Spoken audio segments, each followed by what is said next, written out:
नमस्कार, मैं श्रुति सिंह। स्वागत है आप सभी का इनसाइड झारखंड न्यूज के इस बुलेटिन में। और खबरों की शुरुआत करते हैं राजधानी रांची से। विगत दिनों राजधानी रांची के चिरौंदी इलाके में व्यापारिक प्रतिद्वंदिता के कारण हुए डबल मर्डर का खुलासा रांची पुलिस द्वारा कर लिया गया है। हत्याकांड को अंजाम देने में मृतक के सगे भाई की अहम भूमिका है, जिसके साथ पुलिस ने 2 लोगों को गिरफ्तार कर लिया है। उनके पास से हथियार भी बरामद किए गए हैं। इस हत्याकांड का खुलासा करते हुए रांची के एसएसपी ने बताया कि हत्याकांड के खुलासे के लिए एसआईटी का गठन किया गया था। एसआईटी ने इस पूरे मामले का उद्भेदन कर हत्या में शामिल 2 लोगों को गिरफ्तार कर लिया। मृतक के सगे भाई की भूमिका के सामने आने के बाद सबसे पहले पुलिस ने उसे गिरफ्तार कर लिया। साथ ही एक और व्यक्ति की गिरफ्तारी हुई है, जिसने हत्या के पहले और बाद में सक्रिय रूप से हत्यारे को सहयोग और संरक्षण देने का काम किया था। पुलिस ने हत्या में प्रयुक्त मोटरसाइकिल को भी बरामद कर लिया है। एसएसपी ने बताया कि हत्या में प्रयुक्त हथियार सहित अन्य सामानों को भी बरामद कर लिया गया है। देखिए, दिनांक 11 अगस्त 2023 की रात्रि में एक जूस दुकान के मालिक मुकेश साव एवं उनके स्टाफ रोहन कुमार की, जब वो दुकान बंद करके घर जा रहे थे बाइक से, तो उनको साइंस सिटी के आगे एक मोड़ पे जो अपराधकर्मी हैं अशोक कुमार गुप्ता और धर्मेंद्र कुमार गुप्ता, इन दोनों के द्वारा, जो दोनों बुलेट पे सवार थे, इन दोनों के द्वारा इन दोनों को रोका गया, मृतक को, और रोकने के पश्चात उनकी गोली मारकर हत्या कर दी गई। इसको लेकर प्राथमिकी बरियातू थाने में दर्ज की गई एवं सिटी एसपी के नेतृत्व में एक एसआईटी का गठन किया गया और लगातार उसके बाद इन दोनों अपराधकर्मियों की गिरफ्तारी के लिए छापेमारी न केवल रांची में बल्कि अन्य ज़िलों में और राज्य के बाहर भी छापेमारी की जा रही थी। इसी में कल हम लोगों को एक इनपुट मिली, जिसके आधार पर अशोक कुमार गुप्ता और धर्मेंद्र कुमार गुप्ता, इन दोनों अपराधकर्मियों को जो गोली मारने की घटना में शामिल थे, इन दोनों की गिरफ्तारी की गई है। साथ ही साथ इन दोनों के सहयोगी विजय उरांव की भी गिरफ्तारी की गई है, जो पूरे के पूरे एक तरीके से कह सकते हैं कि षड्यंत्र में शामिल था और हथियार उपलब्ध कराने से लेकर के रेकी करना, इन सारे कार्यों में, इसके अलावा जो गाड़ी प्रयुक्त हुई थी घटना में, जो हथियार प्रयुक्त हुआ था, उसको छिपाने में भी इसका अहम रोल था, इसकी भी गिरफ्तारी की गई है। साथ ही साथ इसने उसको शेल्टर भी दिया था, कहीं ना कहीं हार्बर भी किया था, तो इसलिए एक तरीके से पूरी की पूरी क्रिमिनल कॉन्स्पिरेसी में यह भी एक तरीके से शामिल है। तो इस मामले में जो दोनों हथियार प्रयुक्त हुए थे, उन दोनों हथियार को जब्त किया गया है। इसके अलावा जो बाइक यूज़ हुई थी, जो इनकी अपनी निजी बाइक है, वो बाइक भी आपको सीज़ किया गया है। जो कपड़े इन लोगों के द्वारा यूज़ किए गए थे, जो पहने गए थे, जो कि सीसीटीवी फुटेजेस वगैरह में भी जो आया है हम लोगों के सामने, तो वो कपड़े भी इसमें सीज़ किया गया है। जब इन लोगों से पूछताछ की गई है तो यही मामला सामने आया है कि जो मृतक और मृतक का भाई, इनके द्वारा लगातार जूस का व्यवसाय किया जा रहा था। एक के बाद इनके द्वारा जो है कई दुकानें खोली गई थी और एक और दुकान ये लोग अभी हाल ही में खोलने की इनकी योजना थी, जिसको लेकर के इन्होंने कंस्ट्रक्शन वर्क वगैरह भी कराया था, जिसको लेकर के एक तरीके से कह सकते हैं कि व्यापारिक जो प्रतिद्वंदिता होती है, वो सामने वाले जो ये 2 लोग हैं, अशोक कुमार गुप्ता और धर्मेंद्र कुमार गुप्ता, जो एक्यूज हैं, इनके मन में कहीं ना कहीं उस बात को लेकर के वैमनस्य था। और लगातार ये जैसा इन्होंने बताया अपनी स्वीकारोक्ति बयान में कि पिछले 15 दिनों से लगातार इसकी वो लोग रेकी कर रहे थे, इसके मूवमेंट को देख रहे थे। इनका एक और सहकर्मी है जो इसमें इनको सहयोग कर रहा था, उसकी भी हम लोग अभी सत्यापन कर रहे हैं, गिरफ्तारी का हम लोग प्रयास कर रहे हैं। आदिवासी समाज हो भाषा को संविधान की 8वीं अनुसूची में शामिल करने की मांग को आंदोलनरत है। आदिवासी हो समाज युवा महासभा के सैकड़ों सदस्य चक्रधरपुर स्टेशन उत्कल एक्सप्रेस में सवार होकर दिल्ली कूच कर गए। मालूम रहे कि आगामी 21 अगस्त को दिल्ली के जंतर मंतर में हो भाषी आदिवासी समाज का धरना प्रदर्शन कार्यक्रम है। आदिवासी समाज हो भाषा को संविधान की 8वीं अनुसूची में शामिल करने की मांग केंद्र सरकार से करेंगे। इस दौरान समाज के लोगों का ये भी प्रयास है कि प्रधानमंत्री नरेंद्र मोदी और केंद्रीय गृह मंत्री अमित शाह से मुलाकात कर उन्हें इसी सिलसिले में एक मांग पत्र भी सौंपा जाए। दिल्ली में धरना प्रदर्शन के लिए जा रहे आदिवासी हो समाज के लोग बड़ी संख्या में शामिल थे। बताया जाता है कि 17 अगस्त से ही देश के झारखंड सहित असम, पश्चिम बंगाल, उड़ीसा और अन्य राज्यों से हो भाषी आदिवासी समाज के लोग दिल्ली पहुंच रहे हैं। शनिवार को भी बड़ी संख्या में चक्रधरपुर के अलावे टाटानगर, राजखटसावा, मनोहरपुर आदि स्टेशनों से समाज के लोग उत्कल एक्सप्रेस में दिल्ली के लिए रवाना हुए। दिल्ली जा रहे समाज के लोगों को विदाई देने भाजपा प्रदेश एसटी मोर्चा के महामंत्री विजय मेलगांडी और उनकी धर्मपत्नी गीता मेलगांडी भी चक्रधरपुर रेलवे स्टेशन पहुंची थी। तोलाबो दिल्ली, तोलाबो दिल्ली, तोलाबो दिल्ली, ओ hayam Jorongjen, ओ hayam Jorongjen, ओ hayam Jorongjen, manating pe, manating pe, manating pe, manating pe, manating pe, manating pe, हिला वारंग दड़े, हिला वारंग दड़े। ये चीर परिचित हमारे हो समाज का एक मांग है, जो कि आपको पता ही है, स्क्रिप्ट जो है, लिपि जो है समाज का आईना है। इसके बगैर समाज का आइडेंटिफिकेशन नहीं होता है। इसीलिए हम लोग का बहुत दिनों से राज्य सरकार से, केंद्र सरकार से हमारी जो है मांग है कि हो भाषा को 8वीं अनुसूची में, संविधान की 8वीं अनुसूची में इसको शामिल किया जाए। हो भाषा को 8वीं अनुसूची में मिलाने के लिए 1 दिवसीय धरना प्रदर्शन है, जो हमारे यहाँ से बहुत उड़ीसा से, यहाँ झारखंड से जा रहे हैं। 21 तारीख को धरना प्रदर्शन है और हमारे बहुत चीज परिचित हुआ है। तो मांग है हो भाषा को 8वीं अनुसूची में संविधान में मिलाने के लिए। इससे हमारे बच्चों को बहुत फायदा होगा अगर जब मिल जाता है इसमें 8वीं अनुसूची में। प्रयास कर रहे हैं लगातार। जैसे कि हम सभी जान रहे हैं कि 21 अगस्त को जंतर मंतर पे हम धरने पे बैठ रहे हैं। उस धरने में आदिवासी हो समाज युवा महासभा के नेतृत्व में सारे सामाजिक संगठन, जितने भी हमारे सामाजिक संगठन है हो समाज में, सभी का सहयोग से वहाँ पर ये धरना प्रदर्शन रखा गया है।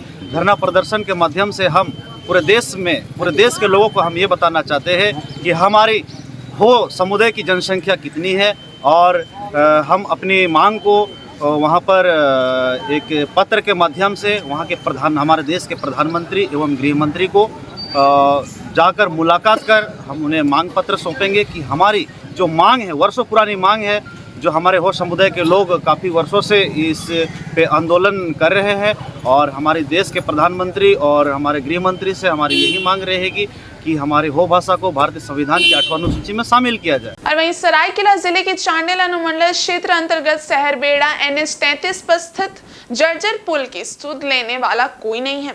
पुल के ऊपर बने सड़क पर बड़े बड़े गड्ढे होने की वजह से रोजाना आने जाने वाले लोगों को परेशानियों का सामना करना पड़ रहा है।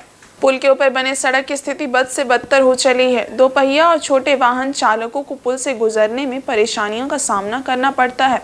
इस सड़क से होकर national highway authority of India के अधिकारी रोजाना आना जाना कर रहे हैं, लेकिन इनका ध्यान इस ओर नहीं गया है। मामले को लेकर स्थानीय ग्रामीणों ने NHAI के अधिकारियों से मिलकर एक मांग पत्र सौंपा, जिसमें अविलंब क्षतिग्रस्त सड़क की मरम्मत व पुनः निर्माण की मांग रखी गई है। सहरबेड़ा चिल्ली बीच में जो पुल है जर्जर टूटा हुआ है और ब्रेक दिया हुआ है, 1 बाइक में चल रहा है, कोई दिक्कत हो रहा है। चिलवाने का भी डर लगता है। हम लोग जगने पड़ता है, कभी आके उठाते हैं हम लोग, रात को गिरे रहता आदमी, हम लोग आके उठाते हैं, भेजते हैं। और NHAI का कुछ कर नहीं रहा है, एम्बुलेंस भेजता है रात को। और उधर मुसाबनी में ग्रामीण जल आपूर्ति योजना के वाटर ट्रीटमेंट प्लांट में वज्रपात के कारण ट्रांसफार्मर जल गया, जिसमें 9600 घरों में 3 दिनों से जलापूर्ति बंद है, जिसकी वजह से लोगों को भारी दिक्कतों का सामना करना पड़ रहा है। मुसाबनी बानालोपा स्थित ग्रामीण जल आपूर्ति योजना के वाटर ट्रीटमेंट प्लांट में पिछले दिनों वज्रपात के कारण 500 kVA का ट्रांसफार्मर उड़ गया, जिसके कारण 3 दिनों से जलापूर्ति बाधित है और लगभग 9600 घरों में जलापूर्ति बंद है और इलाके के लोगों को पेयजल संकट का सामना करना पड़ रहा है। बताते चले कि जलापूर्ति योजना के तहत Gurudwara, Nepali line, Mahulbera, Musabani area number 2, new colony और टुमांगकोचा में टंकी बनाई गई है। इस टंकी को भरने के लिए दिन में 10 घंटे और रात में 10 घंटे बिजली जरूरी है, ताकि टंकी में पानी चढ़ाया जा सके। गुरुवार शाम को वज्रपात से विद्युत आपूर्ति ठप है। सुचारू रूप से पेयजल की आपूर्ति करने के लिए बिजली की सप्लाई जरूरी है। विद्युत आपूर्ति में आ रही दिक्कतों के कारण जला आपूर्ति नहीं हो पा रही है। ये लाइन नहीं रहने के कारण से। हाँ, उसी की वजह से। और अभी तक करंट नहीं है। अगर करंट रहेगा सही तो हम सप्लाई कर पाएंगे, अगर करंट नहीं रहेगा तो हम सप्लाई नहीं कर पाएंगे। करंट ही नहीं रहता था। हर 1 बजे देगा, फिर 1:10 में काट लेगा, फिर देगा, फिर काटेगा, तो ऐसे में हम सप्लाई नहीं कर पाते हैं। खबरों के मुताबिक आज विद्युत विभाग की टीम द्वारा वाटर ट्रीटमेंट प्लांट का ट्रांसफार्मर बनाया जा रहा है। मोहम्मद क्यामुद्दीन उर्फ डद्दू ने बताया कि जल आपूर्ति चालू करने के लिए हमारी टीम लगी हुई है। बहुत जल्द ट्रांसफार्मर को दुरुस्त कर जल आपूर्ति बहाल कर दी जाएगी। हुआ आसमानी बिजली की वजह से बहुत सारा हमारा लाइन टोटल डुमरिया 11,000 लाइन बंद रहा, जिसके चलते PHD हमारा जो मुसाबनी में है वो भी बंद रहा। पूरा टाउनशिप प्लस पूरा मुसाबनी एरिया में पानी का बहुत किल्लत हो गया बिजली के चलते। बिजली तो हम लोग सुधार दिए हैं, बट ट्रांसफार्मर में इसका खराबी आ गई है 500 kVA में। उम्मीद है कि जल्द से जल्द हम लोग क्लियर करके पानी बहाल करने का कोशिश करेंगे। इधर जमशेदपुर के बारिडी स्थित मणिपाल टाटा मेडिकल कॉलेज में एंटी रैगिंग वीक के समापन समारोह का आयोजन किया गया, जिसमें मुख्य अतिथि के रूप में झारखंड हाई कोर्ट के न्यायाधीश संजय प्रसाद मौजूद थे। कार्यक्रम में विशिष्ट अतिथि के रूप में जमशेदपुर कोर्ट के जिला न्यायाधीश अनिल कुमार मिश्रा, DDC मनीष कुमार और सिटी SP विजय शंकर भी उपस्थित थे। इस मौके पर न्यायाधीश संजय प्रसाद ने कॉलेज के छात्रों को संबोधित करते हुए कहा कि रैगिंग रोकना शैक्षणिक संस्थाओं की जिम्मेदारी है। इसके लिए प्रबंधन को सख्त कदम उठाने चाहिए। प्रबंधन अगर मजबूत होगा तो रैगिंग संभव नहीं है। इसके लिए कड़े कानून भी बने हैं। उन्होंने ये भी जानकारी दी कि देश में पहली बार रांची के रिम्स में रैगिंग मामले में कानूनी कार्रवाई करते हुए सुप्रीम कोर्ट ने आरोपियों को सजा सुनाई थी। उन्होंने रैगिंग रोकने के उपाय भी बताए और कहा कि कैंपस में पोस्टर, बैनर आदि के जरिए रैगिंग के खिलाफ जागरूकता अभियान चलाया जाए। वहीं CCTV कैमरे से भी नजर रखी जाए, जिससे रैगिंग पर अंकुश लग सके। इस मौके पर जमशेदपुर के प्रधान जिला न्यायाधीश अनिल कुमार मिश्रा ने कहा कि शैक्षणिक संस्थाओं में विद्यार्थी एक उद्देश्य से आते हैं कि उन्हें कुछ बनना है। ऐसे में रैगिंग से किसी को शारीरिक और मानसिक रूप से हानि नहीं पहुंचना चाहिए। वहीं DDC मनीष कुमार और सिटी SP विजय शंकर ने भी रैगिंग से संबंधित अपने विचार प्रकट किए। इस दौरान समारोह में मौजूद सभी ने रैगिंग से दूर रहने की शपथ ली। जो आपको बार-बार ये चीज आभास दिलाते हैं कि इंटरेक्शन सेशन है, this is not ragging, but no, there is a thin line between interaction session and ragging. Interaction session, why do we call in life soft skills? हम लोग ये क्यों नहीं बोलते हमें हार्ड स्किल्स लर्न करने? Why do this soft word is there? Interactions are always soft. They are meant to groom you. They are meant to make you softer towards others. So interaction can be very meaningful. There was a senior who was in second year, and he said to me that if you miss out on those interactions, you will never become a good human being. I said, I don't want to become a good human being by being interacting with seniors like you. I think you must first need to introspect.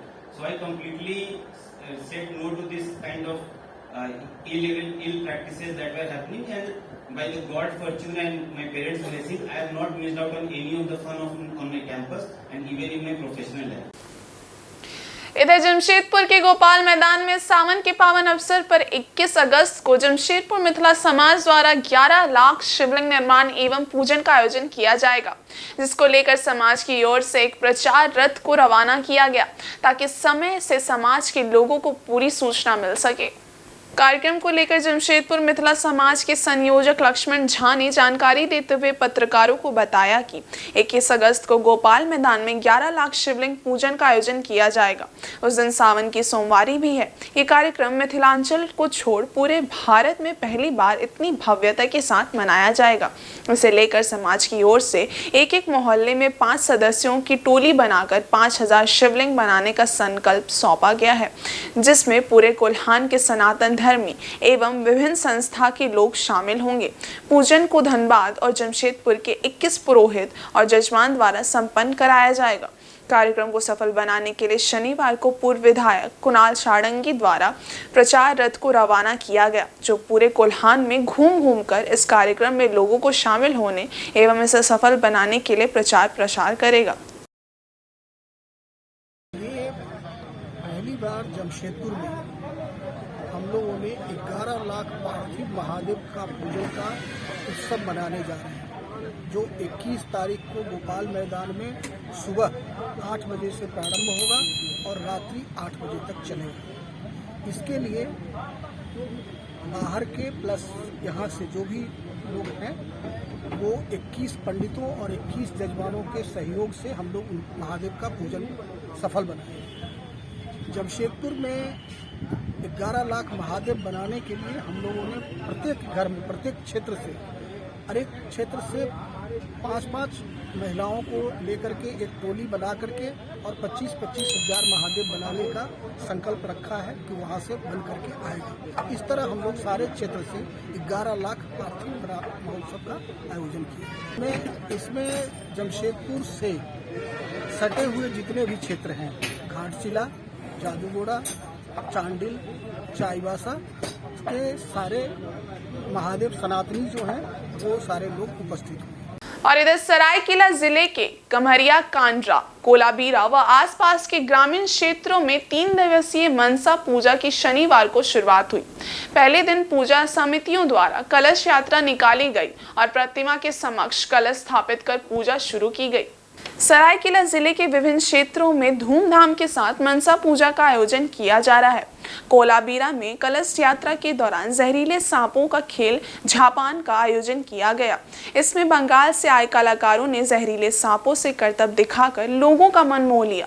जिला परिषद सदस्य शंभू मंडल ने बताया कि 3 दिवसीय पूजा के दौरान शनिवार को कलश अनुष्ठान का समापन होगा। इस दौरान बकरा व बतख की बलि चढ़ाई जाती है और धार्मिक कार्यक्रम भी आयोजित किए जाते हैं। रविवार को प्रतिमा का विसर्जन किया जाएगा। गौरतलब है कि ग्रामीण क्षेत्रों में मां मनसा की पूजा का विशेष महत्व है, जहां भक्तों की गहरी आस्था होती है।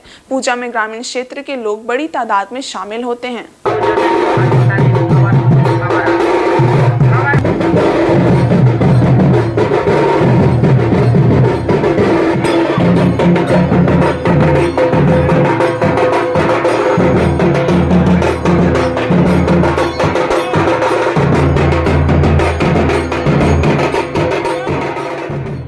और इस बुलेटिन में बस इतना ही। ब्रेक के उस पार है कुछ और खास खबरें। तब तक के लिए देखते रहिए इनसाइड झारखंड न्यूज। धन्यवाद।